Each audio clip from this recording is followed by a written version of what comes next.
India and Romania have signed a bilateral defense agreement. With me is the State Secretary in the Ministry of Defense of Romania to talk about this agreement. Ma'am, welcome to WION. My first question to you is an obvious question. If you can talk about this agreement, what is the key focus of this agreement and the key focus area that brings together India and Romania?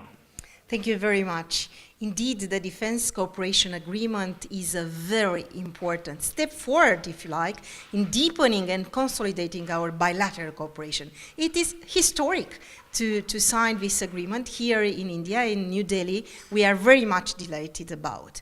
Our aim is to make this agreement operational, to have pragmatic, real results on the ground, and to distinguish concrete projects of cooperation at bilateral level. And we are thinking about different topics of interest like cyber, maritime security, personal training, also spatial communication and information. So there are a lot of strands of work in which we together we could furthermore cooperate. Ma'am, you talked about practical and pragmatic cooperation and certain projects as well. If you can elaborate on that, and are we looking towards projects here in India under India's own Make in India Defense initiative?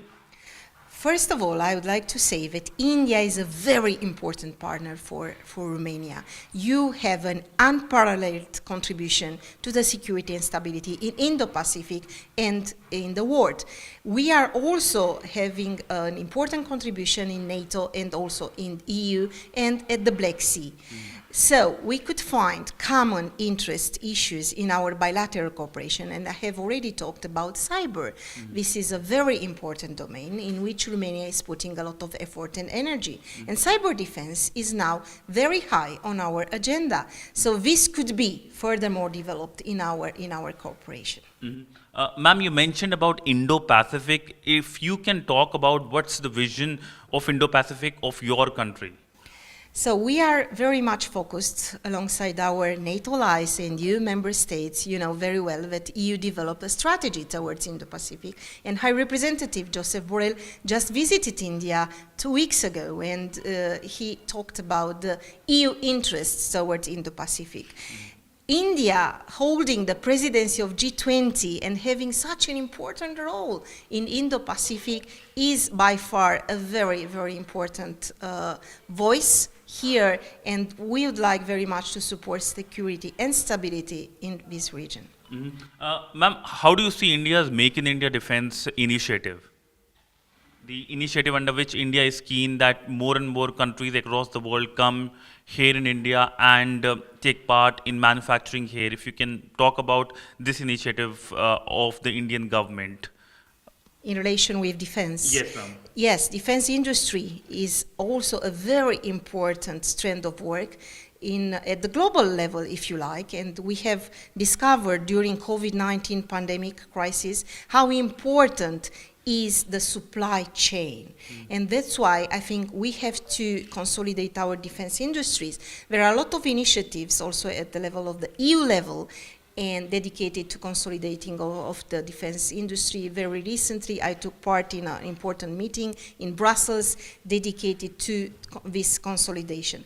And I think India is playing a more prominent role in this field, and we would like to initiate also a cooperation. The agreement that we have just signed is offering the perspective, you know, the potential to furthermore develop also this domain. Romania is organizing each and every year an important exhibition, Black Sea Defense and Aerospace in Bucharest, and we invited our counterparts to be present in this exhibit, and we are very much eager to initiate cooperation. My last question to you is the Russia-Ukraine conflict. How much it has changed your country and Europe? We are at the front line with this war of aggression led by Russia in Ukraine, and we are very much supporting the sovereignty, independence, and territorial integrity of Ukraine and the right to self-defense. Romania is having the same position as NATO allies and EU member states. We were very much united, and we acted in solidarity with Ukraine, with the brave Ukrainian people. And we are away more than 1 year since 24th of February 2022, and Ukraine is still resisting, very bravely fighting against Russia. Of course, this war of aggression changed dramatically, if you like, the security landscape in Europe. This is the gravest security crisis since the end of the World War II. And Romania advocated very much strongly the need for NATO to consolidate deterrence and defense throughout the eastern flank, especially at the Black Sea. Right now, we have 5,000 troops on the Romanian territory under NATO or under bilateral arrangements, mainly US, Poland, Portugal, France, Netherlands, Belgium, Luxembourg, many, many countries. This demonstrates that NATO is very much determined to defend each and every inch of the allied territory and populations. We are very much supporting Ukraine in a multinational support, and we also supported India with the evacuation of the students from Ukraine and other countries also. We are doing a lot on the humanitarian hub and also with the grain exports. 14 million tons of grains were transited Romania to the world. So we are doing our part. We are on board very much helping. But the complexity of this war of aggression is demonstrated once again that Russia is the most direct and significant threat to the Euro-Atlantic security. And the Euro-Atlantic area is not at peace anymore. Ma'am, one additional question. Since you mentioned Ukraine, your country is helping Ukraine. If you can elaborate on your country's help to Ukraine, especially in terms of defense, because we have seen many countries sending defense equipments to Ukraine. Is your country also supporting Ukraine in terms of defense infrastructure? As I said, we are supporting Ukraine in a multinational way.